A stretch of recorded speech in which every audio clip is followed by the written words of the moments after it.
Welcome back to the channel. It's been a very long time, I know. but we're back now, and we got a lot of interest in that dollar Barbie makeover, so we're gonna do it again. Let's get into it. Hankies, you don't wanna... Hankies. Hankies. Hey.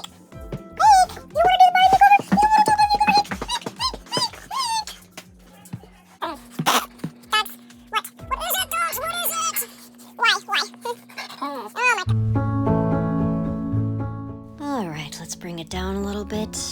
Looks like they're not putting that it's $1.25 on these dolls anymore. Probably a smart call. Let's unbox this baby. See how she looks.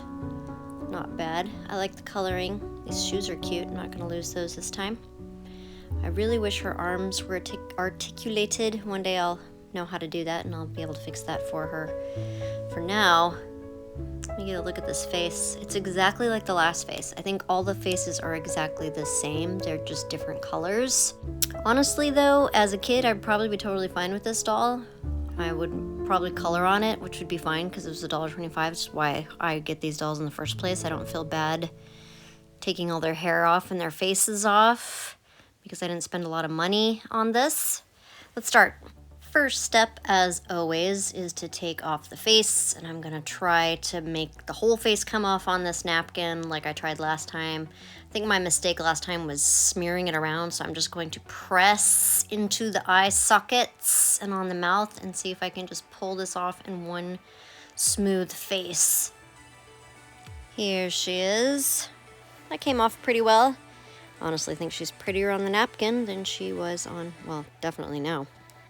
With her face all clean, it's time to pop off these cute colored shoes. I'm not gonna lose them this time. I'm gonna put them right in this case for safekeeping. Take off this very cheaply made dress. Oh, she's got that stuff on her back. I'm not gonna waste any time sanding that down this time. Is her face a different color than her body? Anyway, let's get this hair out so we can chop it off. As I was editing this, I'm thinking, why did I even take it out of the ponytail? I'm just gonna chop it off anyway. But I think it's so that I could see all this emptiness on her scalp and feel better about taking all this hair off and giving her new hair. Wow, big chunk just came out with that. Can you imagine being a kid, taking this hair out? I actually like this hairstyle, kind of. I don't know. Focus, Ania. Right, we're taking the head off so that we can pull the chunks out. Normally we take them out through the neck, but I think these will just come off of the very back of the head. So I could tell this was a different type of doll since they had a different case, but this doll seems a lot cheaper than the first one I did. Everything is a little clickety-clackety. The joints don't move as smoothly. It feels like it's all made from a much cheaper material. I was really impressed with the first one, and this one's not so impressive. It does explain why the head is a totally different color than the body though, since the plastics are so different. I mean, they usually are on dolls, but this one is very soft and that one is so hard. It's a really hard plastic. So I got this hair off and I was all set with my pliers to come and pull out all of these plugs through the neck hole, but it turned out just pulling it straight out was faster. Even though this looks borderline abusive, we did get it all out.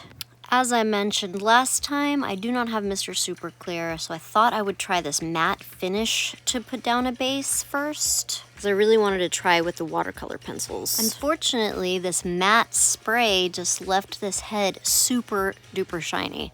I wasn't that worried about it because I figured the pastel would probably dull some of the shine, but it only worked where the pastel was and not that well. I tried to move forward thinking I could just layer this spray. My guess is that I was spraying it way too close, but the shine, she just looks like a clown with all this shine. I can't get past it. I eventually set that head aside and decided to start blushing the body before I lost my mind. The blushing on this body felt particularly important since this shade of plastic was so much lighter than the face. I was hoping to blend it a little bit. I love the way that the peach actually breathes some life onto this booty. Not that you'll even see it underneath the clothing, and it's probably mostly gonna rub off before then anyway. The extra shine on this face was making it almost impossible to see where everything went with all this light on here, but I figured the least I could do was color the whites of the eyes. Then get some eyebrows thrown on here. I have my teeny tiniest nail brush to feather these on here, and it's still getting a little crazy. I couldn't see, like, this is very bad resolution, but it's fitting because I couldn't see this very well, especially if I'm trying to film it. I'll be putting my head right in front of the camera to get in here. So these eyebrows got a little wonky, but I wasn't worried because I was like, it's just Posca, I can scrape it off, you know, with a like pin or something. If it gets too wild, I can define them. Just use this little pin to etch some lines in here, but nope, it doesn't work.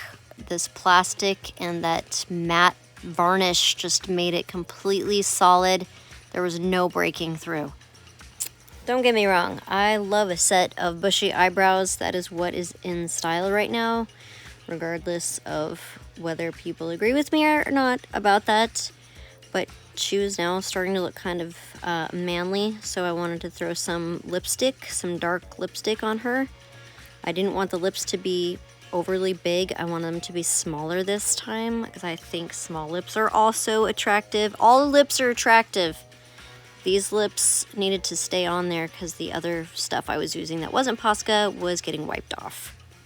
As we're adding some eyelashes to this doll, I should mention that one of the other reasons why I picked the dollar store dolls, besides being completely affordable and not as intimidating to customize, is that their faces are very blank.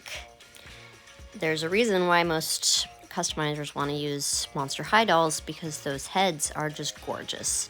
The sculpt is amazing. The lips, the nose, the head shape, the jawline, all of it is already so beautiful. You can just wipe the whole face off and it's still a gorgeous doll head.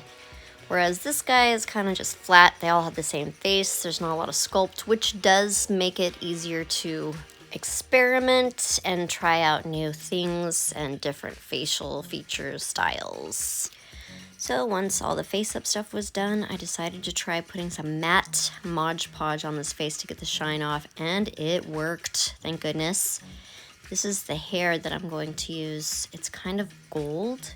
I feel like it looks a little more natural and complements the skin tone. One problem with using yarn for hair, though, is that cats think that you're trying to play with them and not sew hair onto a doll head. This cat in particular is very hard to dissuade. You can't make noises to scare him off. This is Hocus.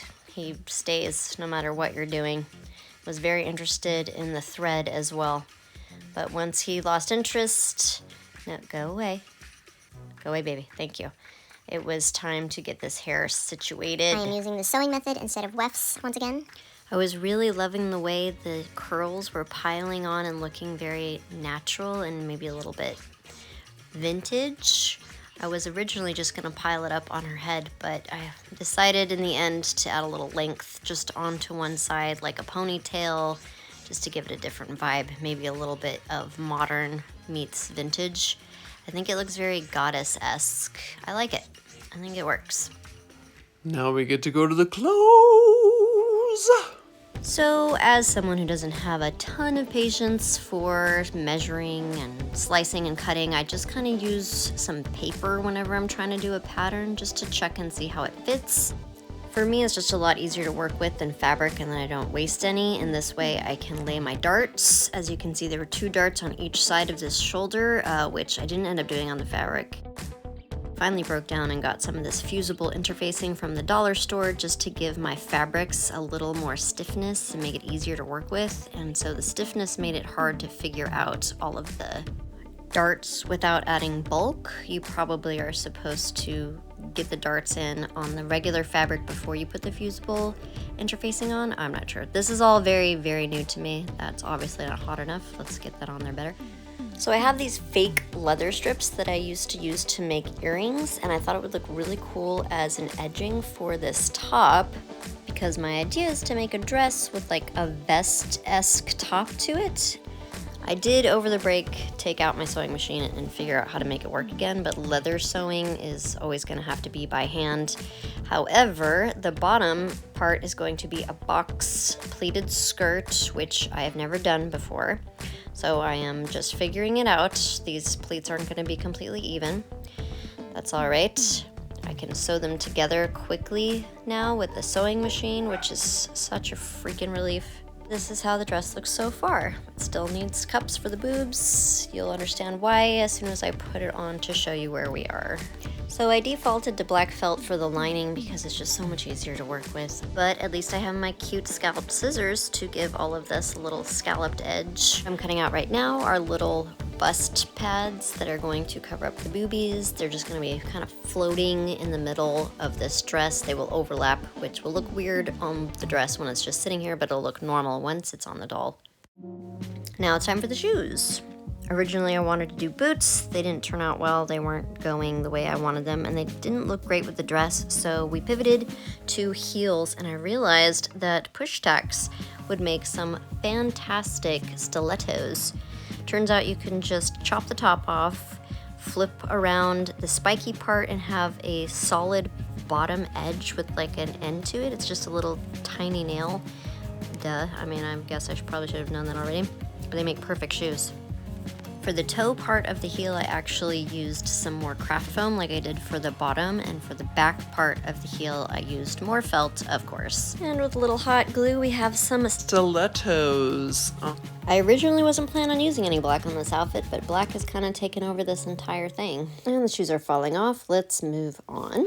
Time for final touches. I added a vintage type Made hat. with just folding and hot glue. I didn't keep that white thing on there. It wasn't working for me. I gave her a lot of body moles and freckles because I thought that it just looked really cute and I wanted to make her body match her head a little bit better since they were kind of two different colors. I also gave her a black manicure so that her nails matched mine. I don't think I got that webbing out though. I think I forgot about that. I had to clean off the skirt because there was a lot of felt mess and cat hair and whatnot. So of course sticky tape is the best way to take all that off. And finally I had to have some way to close the dress. So I just used earring making stuff again. I used a jump hoop and a clasp and I had to do it on the body to make sure that it would fit correctly. Here she is. We're going to name her Saoirse. I feel like she's giving vintage, she's giving Irish. She's very cute. You can tell that her body's much lighter than her face, but enjoy this photo shoot. I hope to only get better. Thank you guys so much for watching. See you next week.